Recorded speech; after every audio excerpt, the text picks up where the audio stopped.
Welcome back to the Vandy Sports Podcast. My name is Elena Morris here outside of Castle Coliseum at Virginia Tech. Apparently, I cannot film inside because of NCAA Tournament rules, so that's why I'm outside at 1 o'clock in the morning Eastern Time, but that's okay because Vanderbilt won their NCAA Tournament play-in game. The Commodores defeat Columbia with a score of 72-68, a big night for many reasons. To start off, it is a historic season already for Shea Ralph, and it just gets better. Vanderbilt had not made the NCAA tournament since the 2013-14 season, and they did not win a game in that tournament. So the season prior to that one was the last time they had won an NCAA tournament game. So in over a decade, Vanderbilt finally gets back to the win column in the big dance. So another monumental moment for Shea Ralph and company. Again, she's already shown what she's capable of with this program this season, but just another milestone for the head coach who's just in her third season at Vanderbilt. A couple of players with some really big games tonight. First one that jumps out on paper is Ayanna Moore. Moore finished the game with 22 points, and she just scored in big moments.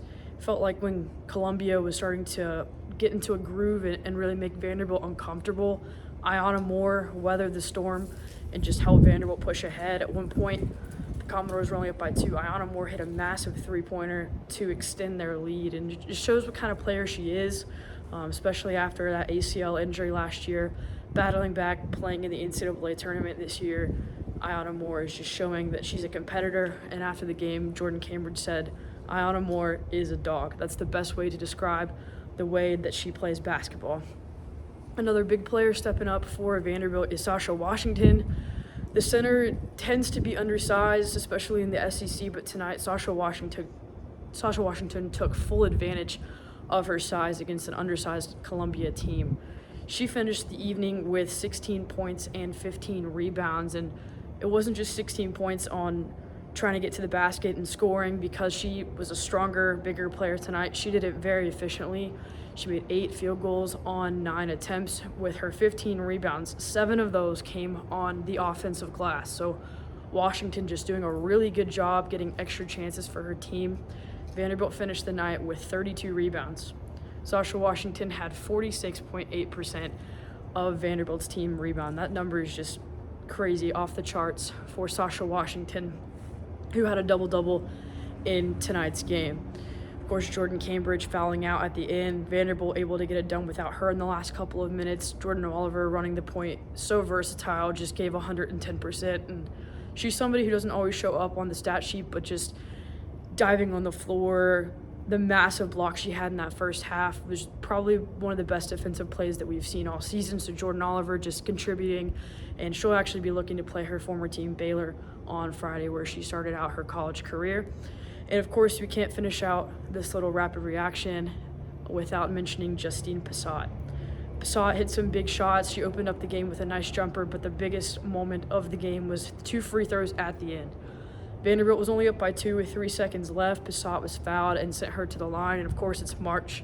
So even if she just makes one of them and Vanderbilt's only up by 3, March moments. I mean, Columbia had a chance to go down and they could have potentially tied it or won it if she didn't make those free throws, but Justine Passat, calm, cool, collected, stepped to the line, made both of her free throws, put Vanderbilt up by 4 at the end of the game, and the Commodores closed it out, 72-68, because of those free throws by Passat. And although Columbia didn't hit a shot at the end of the game, if they would have, it could have been huge if she wouldn't have made those free throws. So the Tennessee transfer, one of the only players on this roster who had NCAA tournament experience, just closed it out in a big moment. And after the game, she said that free throws are some of the easiest shots that you can make, and so she proved right there that she knows how to make her free throws, even though she's not somebody that we see at the line all the time. But Vanderbilt, you got to give them credit. They started out the game and they just played 100% the entire time. And give credit to Columbia, too. They competed through and through, but Vanderbilt found ways to get it done.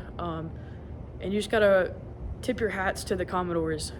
Columbia would play hard, and they made it really uncomfortable for Vanderbilt at times. They brought a good crowd with them, and when they would make it a one-possession game, somehow Vanderbilt would find ways to score and just never let up. And I believe in that entire second half, Vanderbilt led the entire time. So Shea Ralph and company has helped advance their team to Friday. They'll face the 5th seeded Baylor Bears here at Virginia Tech. The winner of that game gets the winner of Virginia Tech and Marshall on Sunday. I'll be here at Castle Coliseum, hopefully filming another Rapid Reaction, probably outside again, but another big win for Vanderbilt, survive and advance. The Commodores will play the Baylor Bears Friday night here at Castle Coliseum. Thanks for tuning in to a quick Rapid Reaction.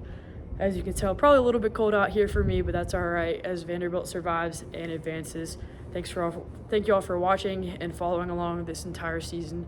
Hopefully some good content to come on Friday.